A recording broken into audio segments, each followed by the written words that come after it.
नमस्कार दोस्तों, स्वागत है आप सभी का आपके अपने YouTube channel study CVL classes में। दोस्तों, आज का जो हमारा टॉपिक होगा वो जीव जनन कैसे करते हैं उसका सेकंड पार्ट होगा। इस पार्ट में हम आपको पुष्पीय पादपों में लैंगिक जनन के बारे में बताएंगे, जो कि 12वीं क्लास 12th और आप 10वीं क्लास 10th दोनों जो है कक्षाओं के विद्यार्थियों के लिए बहुत ही ज़्यादा करंट मोस्ट इम्पॉर्टेंट टॉपिक है, जो परीक्षा में हर वर्ष पूछा जाता है और यहाँ से आप 5 से 6 नंबर बड़े आराम से उठा सकते हैं। तो कहीं मत जाइएगा, वीडियो को स्किप मत कीजिएगा, पूरा वीडियो देखिएगा, आपको बहुत कुछ समझ में आने वाला है। इसका फर्स्ट पार्ट भी मैंने अपलोड कर दिया है। जिन विद्यार्थियों ने इस वीडियो को नहीं देखा, फटाफट इस चैनल स्टडी सीवीएल क्लासेस पर जाकर जो है चैनल को सब्सक्राइब करके उस वीडियो को भी देख सकते हैं। चलिए आगे बढ़ते हैं। पुष्पीय पादपों में लैंगिक जनन का यह सेकंड पार्ट है। फर्स्ट पार्ट अपलोड हो चुका है, तो इसमें हम आपको बताएंगे पुष्पीय पादपों में लैंगिक जनन। ठीक है दोस्त, तरह की पुष्पीय पादपों में लैंगिक जनन का टॉपिक क्या है, आखिर समझते चलते हैं इसको। कह रहा है कि पादपों में पुष्प जनन हेतु बनी एक विशिष्ट संरचना होती है। पुष्प पादप में जो फूल होते हैं ना, वो फूल जो है एक विशिष्ट संरचना होते हैं। वो फूल ऐसे नहीं होते हैं, बल्कि वो पादपों के लिए जनन का कार्य करते हैं। पुष्पों की एक संघनित रूपांतरित तना होता है, जो तरह की पुष्प वृंत शिखर पुष्पासन कहलाता है। जहाँ पर जो है पुष्प लगे होते हैं उसको, उस भाग को पुष्पासन कहते हैं। पुष्पासन पर 4 पुष्प चक्र लगे होते हैं। चारों चक्रों के बारे में मैं आपको बता दूं। सबसे पहले कैलेक्स होता है, उसके बाद पंखुड़ी को कोरोला कहते हैं, और उसके बाद जो है वर्तिकाग्र होता है। तो एक चक्र, 2 चक्र, एक चक्र हो गया आपका, ये 2 चक्र हो गया वर्तिकाग्र, और फिर उसके बाद इसमें वर्तिका, ये आपका 1 2 3 4 चक्र हो जाते हैं। ठीक है दोस्तों, तो किसमें कह रहा क्रमशः बाह्य दलपुंज, पुमंग, जायांग, ये सभी जो है मिलकर क्या करते हैं, 4 चक्रों का पुष्पों में निर्माण करते हैं। ठीक है, तो अब इन 4 चक्रों के बारे में समझ लेते हैं आखिर क्या होता है।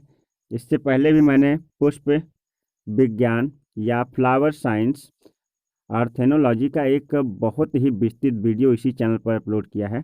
आपके लिए बेहतर होगा कि आप देख सकते, इस सारे टॉपिकों पर शॉर्ट छोटी छोटी वीडियो अपलोड की गई है। आप सर्च करके उन्हें देखिए और आप पूरे के पूरे परीक्षा के लिए प्रिपेयर रहिए। हमारी शुभकामनाएं आपके साथ हैं, आप अच्छे से अच्छे नंबर लाएं।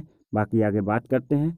बाह्य दलपुंज, जिसको हम कहते हैं कैलेक्स, इसकी इकाई रचना बाह्य दलपुंज कहलाती है। यह पुष्प का सबसे बाहरी चक्र होता है, जो पुष्पासन से बाहर की ओर स्थित होता है, जो हरे रंग की संरचना होती है।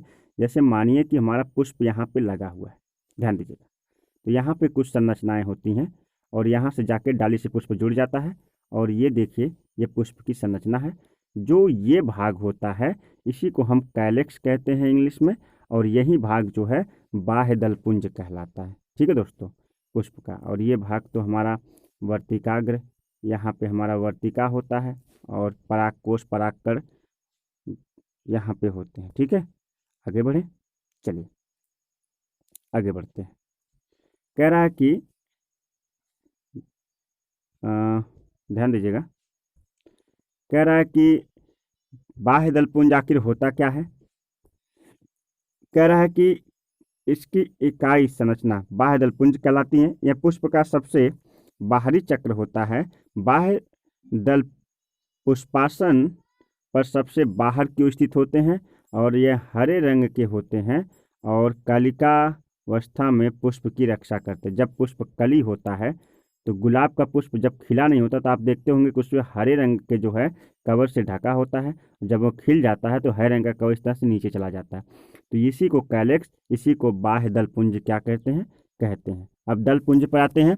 तरह की इसकी इकाई दल कहलाती है, मतलब एक पंखुड़ी को दल कहते हैं। इंग्लिश में उसे पेटल्स बोलते हैं। जो पंखुड़ी होती है उसी की बात कर रहा है। यह पुष्प का द्वितीय चक्र होता है। यह प्रायः रंगीन होते हैं, मतलब पंखुड़ी जो होती है हमेशा रंग बिरंगी होती है तथा परागण में सहायक होती है। पुष्पों को अपनी तरफ आकर्षित करने के लिए यह क्या करती है, सहायक होती है ना। पुमंग, पुमंग तीसरा चक्र होता है, इसमें पुंकेसर स्थित होते हैं। पुष्प का नर भाग होता है पुमंग, और इसमें आते हैं परागकोश। परागकोश में लघु बीजाणु बनते हैं, अर्थात छोटे छोटे परागकण जो है परागकोश में क्या होते हैं, बनते हैं। आगे बढ़ते हैं जायांग। जायांग जो है पुष्प का स्त्री केसर भाग होता है।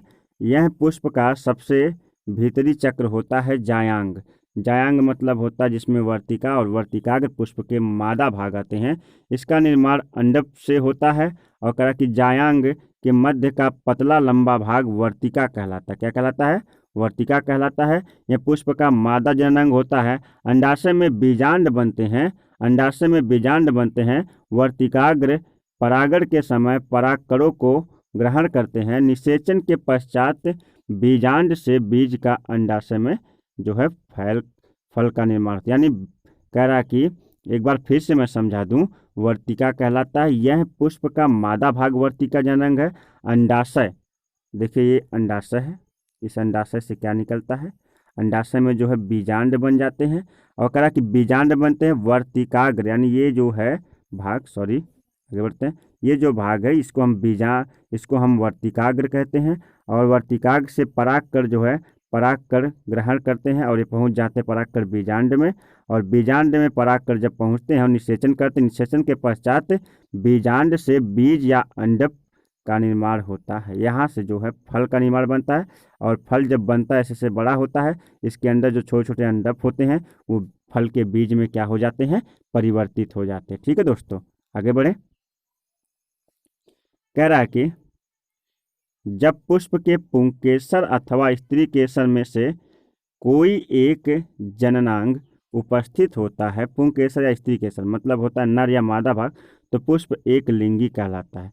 एक लिंगी पुष्प का मतलब केवल या तो नर भाग रहे उसमें, या केवल उसमें जो है मादा भाग रहे, तो पुष्प के ऐसे पुष्प को हम एक लिंगी पुष्प कहते हैं। यानी दोनों भाग नहीं होना चाहिए, या तो नर होना चाहिए, यानी पूरी तरह से, या तो पुष्प जो है या पूरी तरह से पुष्प नर होना चाहिए, या पूरी तरह से पुष्प मादा होना चाहिए। ऐसे भाग को हम क्या कहते हैं, एक लिंगी पुष्प कहते हैं। जब पुष्प में पुंकेसर अथवा स्त्री केसर दोनों उपस्थित होते हैं, तो भाई दोनों लक्षण, नर मादा दोनों के लक्षण हो गए, तो ऐसा पुष्प जो उसमें क्या होता है, उभयलिंगी पुष्प कहलाता है।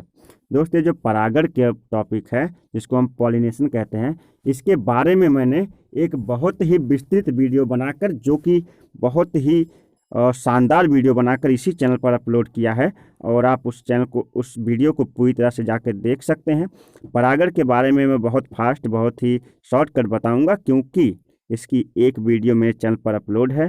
कृपया उस वीडियो को, आपसे अनुरोध है, जाकर देखें। ठीक है। परागण कहते किसे हैं, परागण की मैंने पहले डेफिनेशन बता देनी है आपको। पुष्प, ये हमारा जैसे ये पुष्प का अंडाशय है, ये वर्तिका है, वर्तिका, और ये वर्तिकाग्र है, और ये इसकी पंखुड़ी हो जाती है, और यहाँ से जहाँ से जुड़ा जाता है वो। ठीक है। तो कह रहा कि पुष्प के ये परागकश, ये परागकण, परागकोश, यहाँ परागकण है। पुष्प के परागकोश से परागकण का पुष्प के वर्तिकाग्र तक पहुँचने की प्रक्रिया को क्या कहते हैं, परागण कहते हैं। परागण दो प्रकार का होता है। पहला परागण जो होता है वो स्वपरागण, जिसको सेल्फ पॉलिनेशन कहते हैं। दूसरा पर परागण। स्वपरागण में होता है कि उसी पुष्प का परागकण जब उसी पुष्प के वर्तिकाग्र पर पहुंचता है तब इसे स्वपरागण कहते हैं। या फिर उसी पुष्प का परागकण उसी पौधे के किसी पुष्प पर पड़ता है तो इसे स्वपरागण कहते हैं। पर परागण जब जो है किसी अन्य पुष्प का परागकण किसी अन्य पुष्प के वर्तिकाग्र पर पहुंचता है तो उसे क्या कहते हैं, पर परागण। अब कौन कौन से चीज़ें हैं जो पर परागण के लिए जो है, पर परागण का मतलब होता है, पर परागण मतलब दो अलग अलग पुष्पों के बीच होने वाला परागण पर परागण कहलाता है। और इसमें जो है माध्यमों की आवश्यकता होती है। और माध्यम कौन कौन से होते हैं, इसमें माध्यम होते हैं कीटों द्वारा पर परागण होता है, वायु द्वारा होता है, जल द्वारा होता है, जंतुओं के इसके माध्यम हो सकते हैं। कीट परागण करा कि साल्विया मक्का में वायु परागण के द्वारा जो है, और करा कि यहाँ पे वेस्लेरिया में जल परागण होता है। बहुत सारे कई प्रकार के परागण माध्यम, इन सारे के माध्यमों के बारे में मैंने एक विस्तृत वीडियो में चर्चा की है। आपसे अनुरोध है जाकर उस वीडियो को देखें। और अब हम आगे बढ़ते हैं। पादप में निषेचन क्रिया विधि। निषेचन क्रिया विधि को मैं आपको अगली वीडियो में समझाऊंगा। तो उम्मीद करता हूं ये वीडियो आपको बहुत ही बेहतर लगी होगी। इसका नेक्स्ट पार्ट हम जल्द ही लेकर आएंगे। और अगर वीडियो आपको पसंद आई है दोस्त, तो फटाफट यदि चैनल पर नए हैं तो चैनल को सब्सक्राइब कर लीजिए। यदि चैनल पर पुराने हैं तो फिर चैनल पर यदि पुराने हैं तो चैनल जो है वीडियो को ज़्यादा से ज़्यादा लाइक करें और वीडियो को अपने उन दोस्तों तक शेयर करें जो बोर्ड के एग्ज़ाम की तैयारी कर रहे हैं। उनके लिए ये वीडियो सहायक साबित होगी। और अगर आपको कुछ ना समझ में आया हो तो आप जो है अच्छे से अच्छे कमेंट्स कीजिए, ताकि मैं आपको बढ़िया से बढ़िया फिर से समझा सकूं।